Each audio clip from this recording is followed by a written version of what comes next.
About 700,000 Americans suffer a stroke each year. That's one stroke every 45 seconds.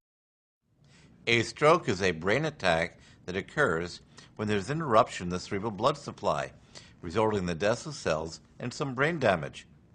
When cells die during a stroke, skills controlled by that area of the brain are lost.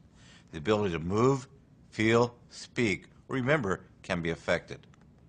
How a stroke affects a person depends on what part of the brain is afflicted and how much damage results.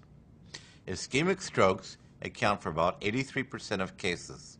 They occur when clots form within the arteries that supply blood to the head. The blockage of blood results in insufficient oxygen getting to that part of the brain. Ischemic strokes can be divided into two subtypes, embolic and thrombotic.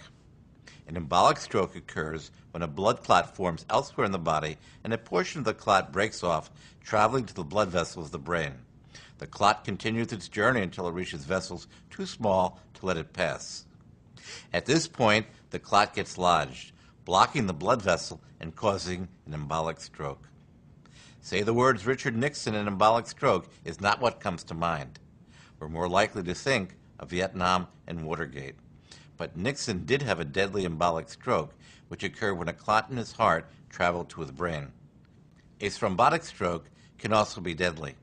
In this stroke, blood flow is halted due to a local blood clot, known as a thrombus, which develops in an artery supplying blood to the brain.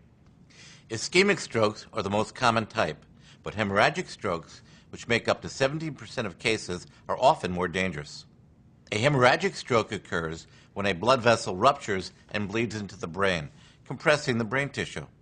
Hemorrhagic strokes can be intracerebral, which is more common, or subarachnoid. In intracerebral hemorrhage, bleeding occurs in the vessels in the brain itself. High blood pressure is the main cause of this type of hemorrhage. If asked to recall Franklin Delano Roosevelt, you're not likely to think of intracerebral hemorrhages. But like Nixon, Roosevelt was a stroke sufferer. In fact, a brain hemorrhage led to his death in 1945. The other kind of bleed is a subarachnoid hemorrhage, which occurs when a ballooning of a weakened blood vessel or arterial aneurysm bursts. Blood then spills into the protective spinal fluid around the brain, causing it to be surrounded by this contaminated fluid. If the blood goes into the brain, or if the blood vessels spasm, it can cause a stroke. A stroke is a brain attack.